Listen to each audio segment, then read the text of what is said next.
नमस्कार दोस्तों, easy classes के यूट्यूब चैनल पर आप सबका एक बार फिर से स्वागत है। दोस्तों, अगर आप नॉर्थ इंडियन स्टेट्स में रहते हैं जैसे कि हरियाणा, राजस्थान, मध्य प्रदेश, उत्तर प्रदेश, तो इस बीच आप बहुत ज़्यादा गर्मी का अनुभव कर रहे होंगे पिछले 3-4 दिनों से। आप देखेंगे कि तापमान जो आपके क्षेत्र का है वो बहुत ज़्यादा बढ़ गया है। फिर अगर आप पेपर खोलेंगे, आप उसमें न्यूज़ पढ़ेंगे, आप टीवी ऑन करके उसमें न्यूज़ देखेंगे, तो आपको हर जगह सुनाई देगा कि हीट वेव चल रही है। इन जगहों पे नॉर्दर्न इंडियन स्टेट्स में इस समय हीट वेव चल रही है। तो दोस्तों, आज का हमारा जो टॉपिक है, आज का हमारा जो डिस्कशन है वो इसी हीट वेव के बारे में है। हम जानेंगे कि ये हीट वेव होती क्या है, हीट वेव जनरेट कैसे होती है, इंडिया में जो है वो हीट वेव का क्या सीन है, इस समय जो है वो क्या कारक हैं जिनकी वजह से हीट वेव इतनी चल रही है। इसके साथ ही साथ कहा जा रहा है कि हीट वेव इस बार डिले हुई है। जनरली जिस समय पे हीट वेव होती थी उससे कुछ दिन आगे बढ़ गई है। तो और अंत में जो है वो हम हीट वेव के इम्पैक्ट पर भी जो है वो एक डिस्कशन करेंगे कि हीट वेव से आखिर होता क्या क्या है, क्या क्या नुकसान होते हैं। तो दोस्तों, फिर आइए आज का वीडियो शुरू करते हैं, heat wave and Indian states. तो दोस्तों, जैसा कि मैंने आपसे पहले बताया, भारत के नॉर्थ इंडिया के जो स्टेट्स हैं वहाँ पर इस समय बहुत ज़्यादा गर्मी का अनुभव किया जा रहा है। राजस्थान, हरियाणा, उत्तर प्रदेश, मध्य प्रदेश के ज़िले जो हैं वो इस समय लगभग 45 डिग्री से ऊपर का जो है वो टेम्परेचर बर्दाश्त कर रहे हैं, झेल रहे हैं। अगर स्पेसिफिक बात करें तो राजस्थान में एक ज़िला है चूरू, जहाँ पर टेम्परेचर 47 डिग्री था और आज का वहाँ का टेम्परेचर लगभग 50 डिग्री पहुँच गया था। उत्तर प्रदेश में एक ज़िला है प्रयागराज, अगर उसकी बात करें तो वहाँ पर टेम्परेचर जो है वो 46 डिग्री है। तो गर्मी की हालत ये हो गई है कि स्टेट और डिस्ट्रिक्ट एडमिनिस्ट्रेशन को लोगों को सलाह देनी पड़ रही है, चेतावनी देनी पड़ रही है कि अपनी जो है वो सुरक्षा करें, प्रिकॉशंस लें, नहीं तो हीट वेव से उनको काफ़ी नुकसान हो सकता है। तो अब आइए जान लेते हैं कि हीट वेव आखिर होती क्या है। तो दोस्तों, बहुत सरल शब्दों में अगर मैं आपको बताऊं तो हीट वेव जो है वो एक वेदर फिनोमिना है जहाँ पर कि टेम्परेचर बहुत ज़्यादा बढ़ जाता है किसी जगह का, वहाँ की ह्यूमिडिटी बहुत ज़्यादा बढ़ जाती है। तो उससे क्या होता है कि कुछ समय के लिए, कुछ दिनों के लिए वहाँ का जो मौसम होता है वो बहुत ही ज़्यादा गर्म हो जाता है। फिर अगर बात करें कि गर्म जो होता है वो कैसे नापा जाता है कि मतलब ये हीट वेव चल रही है या नहीं चल रही है, तो मैं आपको उदाहरण देता हूँ कि मान लीजिए मई 2019 में 22 तारीख से 29 तारीख तक जो किसी एक रीजन का, या आप उत्तर प्रदेश में प्रयागराज की बात कर लीजिए, तो प्रयागराज का टेम्परेचर जो है वो मान लीजिए कि 38, 39, 40 डिग्री तक था। लेकिन 2020 में मई में उसी दौरान वो टेम्परेचर जो है वो 4 से 5 डिग्री तक बढ़ गया। तो अगर ऐसी सिचुएशन कहीं पर क्रिएट होती है तो कहा जाता है कि वहाँ पर हीट वेव आ रही है। अब अगर हम इसकी ऑफिशियल डेफिनेशन की, आधिकारिक परिभाषा की बात करें जो कि वर्ल्ड मीटियोरोलॉजिकल ऑर्गेनाइजेशन ने दी है, तो WMO कहता है कि हीट वेव कहीं पर तब मानी जाती है जब वहाँ का जो डेली मैक्सिमम एवरेज टेम्परेचर होता है वो लगातार 5 दिनों तक एवरेज टेम्परेचर के 5 डिग्री से ऊपर रहे।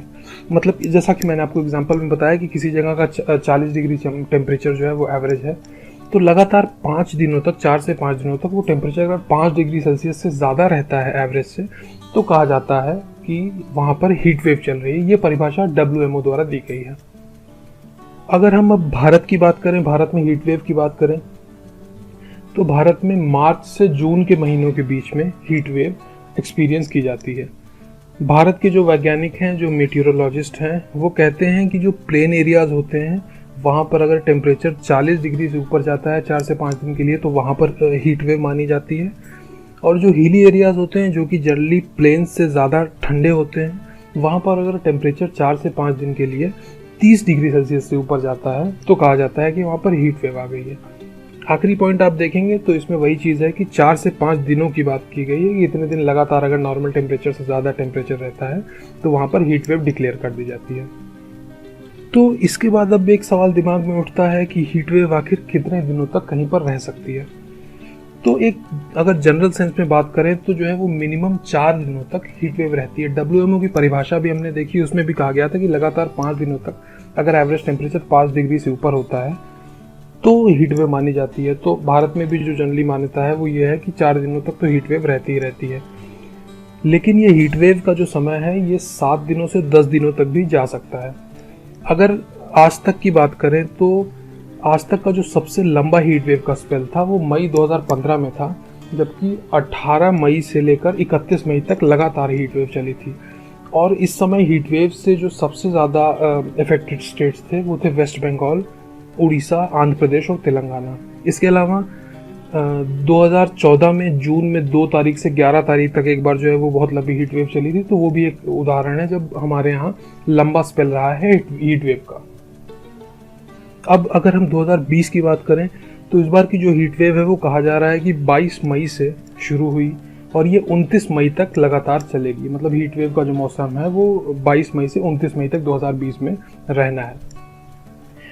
वैज्ञानिकों का एक व्यू पॉइंट ये है कि जो मई में हीट वेव शुरू होती है अगर, तो वो लंबे समय तक चलती है। उसका कारण ये होता है कि जो गर्मी का मौसम होता है वो मई में अपने चरम पर होता है, अपने पीक पर होता है। और इसके अलावा अगर जून में कोई हीट वेव शुरू होती है तो कहा जाता है कि वो कम समय के लिए चलती है, क्योंकि जून में ही जो है वो साउथ वेस्ट मानसून आ जाता है, जिसकी वजह से बारिश होती है और मौसम जो है वो थोड़ा सा ठंडा हो जाता है। तो अगर दोनों में तुलना की जाए तो मई में जो है वो हीट वेव ज़्यादा लंबी होती है। अब अगर ये सवाल आता है दिमाग में कि क्या हीट वेव पूरे देश में एक साथ आती है, तो इसका जवाब होगा नहीं, पूरे देश में हीट वेव नहीं होती है। हीट वेव के लिए जो है वो हीट वेव जहाँ जहाँ होती है उन एरियाज़ को जो है वो भारत का जो मीटीरोलॉजिकल डिपार्टमेंट है उसने कैटेगराइज किया है और उसने उन क्षेत्रों को नाम दिया है कोर हीट वेव जोन्स। तो CHZ में राजस्थान, पंजाब, हरियाणा, चंडीगढ़, दिल्ली, वेस्टर्न मध्य प्रदेश, उत्तर प्रदेश, छत्तीसगढ़, उड़ीसा, महाराष्ट्र का विदर्भ, वेस्ट बंगाल, कोस्टल आंध्र प्रदेश और तेलंगाना, ये सारे एरियाज जो है वो कोर हीट वेव जोन में आते हैं इंडियन मीटरोलॉजिकल डिपार्टमेंट के अनुसार। और साथ ही साथ डिपार्टमेंट का ये भी कहना है कि ये जो CHZ होते हैं यहाँ पर सालाना एवरेज माना जाए तो 6 दिन तक कम से कम हीट वेव होती है। लेकिन नॉर्थ वेस्ट की कुछ क्षेत्र हैं और साउथ ईस्टर्न जो कोस्ट है हमारी, उसके कुछ एरियाज हैं जहाँ पर हीट वेव जो है वो 8 दिनों तक लगभग रहती है। अब यहीं पर अगर हम बात करें हमारा जो एक्सट्रीम नॉर्थ है, नॉर्थ ईस्ट स्टेट्स जो हैं वो साउथ वेस्टर्न स्टेट्स जो हैं, यहाँ पर जो है वो हीट वेव होने की संभावना बहुत कम रहती है एज़ कम्पेयर टू जो कोर हीट वेव जोन्स हैं। तो अब दोस्तों इस डिस्कशन के बाद हम देख लेते हैं कि आखिर हीट वेव जो है वो जनरेट कैसे होती है, क्या होता है जिसके कारण की हीट वेव हो जाती है। तो दोस्तों अगर किसी एक पर्टिकुलर रीजन के ऊपर उसके अपर एटमॉस्फेयर में जो प्रेशर है वो बहुत हाई हो जाता है और ऐसा जो है वो हफ्तों तक बना रहता है, तो उस जगह पर हीट वेव होने की संभावना बहुत ज़्यादा बढ़ जाती है। ये जो हाई प्रेशर होता है ये एक एयर का जो है वो हॉट मास उस जगह पर क्रिएट कर देता है, जो कि उस स्थान पर कई दिनों तक टिका रहता है, कुछ हफ्तों तक भी कई बार टिका रहता है, जिसकी वजह से और ज़्यादा गर्मी उसमें अब्जॉर्ब होती है और टेम्परेचर जो है वो बढ़ जाता है। अब ऐसी सिचुएशन जब क्रिएट हो जाती है तो क्या होता है कि हाई प्रेशर के कारण वो जो एयर मास हमने बात की, गर्म एयर मास की बात की, वो धीरे धीरे सरफेस की तरफ बढ़ता है, अर्थ के सरफेस की तरफ बढ़ता है और ये जो है वो जो अर्थ से गर्मी रिलीज होकर एटमॉस्फेयर में जाती है, जिससे कि एटमॉस्फेयर ठंडा, हमारी अर्थ ठंडी होती है, ये उस गर्मी को रिलीज भी नहीं होने देता। तो उससे क्या होता है कि जो टेम्परेचर ऑलरेडी बढ़ा हुआ था वो और ज़्यादा बढ़ जाता है। तो इसमें फिर होता क्या है कि उस जगह का टेम्परेचर बहुत ज़्यादा हो जाता है, हीट बहुत ज़्यादा वहाँ पर हो जाती है, ह्यूमिडिटी वहाँ पर बहुत ज़्यादा हो जाती है और बारिश वहाँ पर नहीं होती है। तो इसके चलते जो है वो गर्मी बहुत ज़्यादा बढ़ जाती है और ऐसे ही सिचुएशन को हम कहते हैं कि किसी एक स्थान पर हीट वेव चल रही है। अच्छा दोस्तों, एक चीज़ और इस बार बोली जा रही है कि जो हीट वेव है वो इस बार भारत में देरी से आई है। तो अब हम एक डिस्कशन कर लेते हैं कि हीट वेव भारत में इस बार देरी से क्यों आई है, इसका कारण क्या है। तो कहा जाता है कि जो भारत में गर्मी का मौसम है वो अपने चरम पर 15 मई के आसपास पहुंचता है और इसी समय जो है वो नॉर्थ इंडिया में, वेस्ट इंडिया में, सेंट्रल इंडिया में तापमान जो है वो 40 के ऊपर चला जाता है और वो 45 के आसपास भी जाता है। तो जनरली जो है वो इसी समय हीट वेव का एक्सपीरियंस किया जाता है। लेकिन इस साल 2020 में कुछ ऐसी घटनाएं हुई जिसकी वजह से ये जो समय था, 15 मई का जो समय था, वो एक्सटेंड हो गया और 21 मई तक इतने हाई टेम्परेचर का एक्सपीरियंस जो है वो भारत में, खासकर नॉर्थ इंडिया में, नहीं किया गया। तो इसके लिए जो है वो दोस्तों डिस्टर्बेंसेस को, वेस्टर्न डिस्टर्बेंसेस के बारे में आपने पढ़ा होगा ज्योग्राफी में, ये मेडिटेरेनियन सी से जो है वो उठती हैं, ये हवाएं होती हैं और ये मेडिटेरेनियन से उठने के बाद ईस्ट की तरफ बहती हैं और लोअर लेवल पे, एटमॉस्फेयर के लोअर लेवल पे ये हवाएं बहती हैं। तो भारत में जो इस बार टेम्परेचर के बढ़ने में जो डिले मानी जा रही है वो वेस्टर्न डिस्टर्बेंसेस की वजह से ही मानी जा रही है। कहा जा रहा है कि पिछली ठंडी से ही जो वेस्टर्न डिस्टर्बेंसेस हैं वो नॉर्थ इंडिया में हर 5 से 7 दिन तक आते जा रहे हैं लगातार, और यही वेस्टर्न डिस्टर्बेंसेस उस जगह के लोकल टेम्परेचर को अफेक्ट करते हैं। इसके साथ ये भी कहा जा रहा है कि इस बार जनवरी से मार्च के बीच में लगभग 20 बार ऐसा हुआ कि वेस्टर्न डिस्टर्बेंसेस को यहाँ पर नॉर्दर्न इंडिया में खासकर रिकॉर्ड किया गया था। और इसके पीछे जो आइडिया बताया जाता है वो ये होता है कि जब वेस्टर्न डिस्टर्बेंसेस आते रहते हैं तो रास्ते में उनकी मुलाकात बे ऑफ बंगाल और अरेबियन सी से आने वाली गर्म हवाओं से होती है। और जब ये वेस्टर्न डिस्टर्बेंसेस और इन दोनों सीज से आती हुई हवाएं एक साथ मिलती हैं तो जिस रीजन के ऊपर ये मिलती हैं वहाँ पर स्नोफॉल होती है या बारिश होती है, जिससे कि उस जगह का टेम्परेचर जो है वो कम हो जाता है। तो अब इस तरह के जो इवेंट्स होते गए तो दिसंबर से फरवरी तक लगातार जो है वो इस तरह की कई घटनाएं देखने को मिली। साइंटिस्ट ने इसको रिकॉर्ड किया। लेकिन जनरली क्या होता है कि दिसंबर से फरवरी तक ही ये एक्सपीरियंस किया जाता है।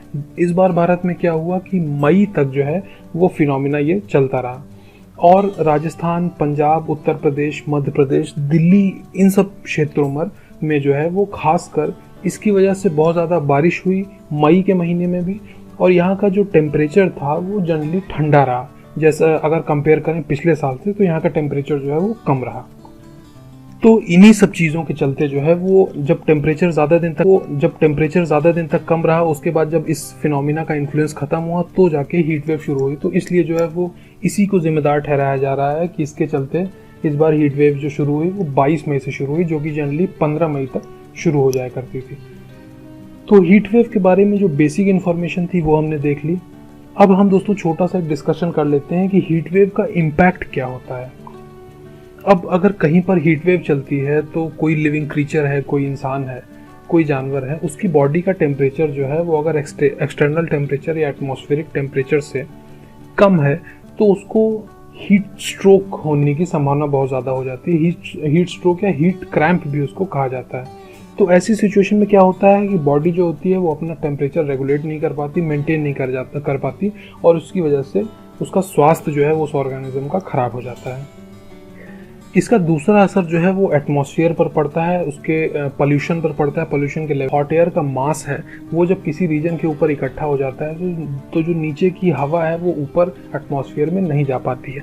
तो इस हवा के साथ साथ जो है वो कई तरह के पॉल्यूटेंट्स, कई तरह के केमिकल्स भी जो है वो इस हॉट एयर मास में ट्रैप हो जाते हैं, फंस जाते हैं और वो भी जो है वो उस एरिया में बने रहते हैं, उस एरिया के सर्कुलेशन में बने रहते हैं। तो जो वहाँ की एयर क्वालिटी है वो ख़राब होती है और उसकी वजह से जो है वो पोल्यूशन से होने वाली बीमारियों का भी खतरा बहुत ज़्यादा बढ़ जाता है हीट वेव के दौरान। इसके अलावा जो एक और इससे इसका इम्पैक्ट होता है वो ये होता है कि हीट वेव से टेम्परेचर बहुत ज़्यादा हो जाता है तो सूखे वाली सिचुएशन जो है वो कई जगहों पर क्रिएट हो जाती है, जिसके चलते जो है वो जो वेजिटेशन होती है, कहीं की भी जो हरे भरे खेत हैं या पेड़ पौधे हैं, उनका जो मॉइस्चर कंटेंट है वो धीरे धीरे ख़त्म होने लगता है। वो हीट वेव जो है उसको सोख लेती है, जिसकी वजह से जो फॉरेस्ट फायर होती हैं या बुश फायर होती हैं उनकी संभावना बहुत ज़्यादा बढ़ जाती है। उत्तराखंड में भी हाल ही में हमने फॉरेस्ट फायर देखी। ऑस्ट्रेलिया में जो है वो बहुत बड़े पैमाने पर एक बुश फायर हुई थी। तो उसके लिए भी जो है वो हीट स्ट्रोक को, हीट वेव को जिम्मेदार ठहराया जाता है।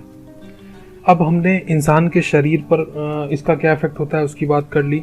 जो किसी क्षेत्र का, किसी एयर का पोल्यूशन का लेवल होता है उस पर इसका क्या इम्पैक्ट होता है, हमने वो बात कर ली। नेचुरल वेजिटेशन पर क्या इम्पैक्ट होता है उस पर हमने बात कर ली। इसके अलावा एक इसका जो असर और होता है वो होता है इंफ्रास्ट्रक्चर पर।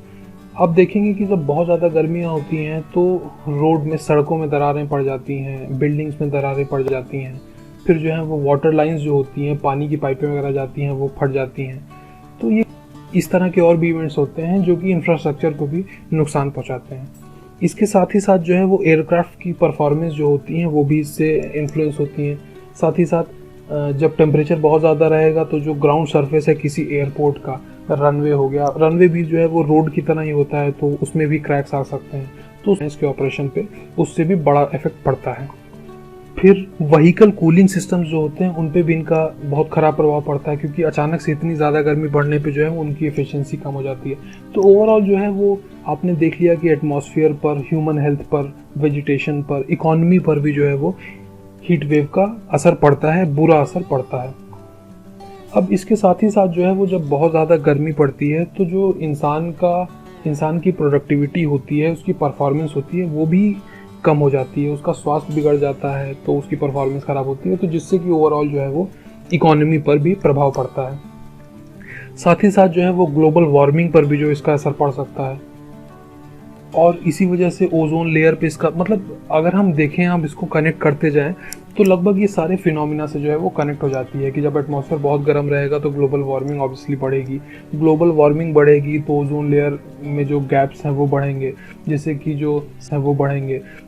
जो सन की हार्मफुल रेज हैं वो हमारे पास आएंगी, उससे हमारी बीमारी बढ़ेगी। तो अगर हम कनेक्ट करना चाहें तो लगभग अपने जीवन के हर एस्पेक्ट को हम कनेक्ट कर सकते हैं हीट वेव से, कि हमको उससे नुकसान होता ही होता है।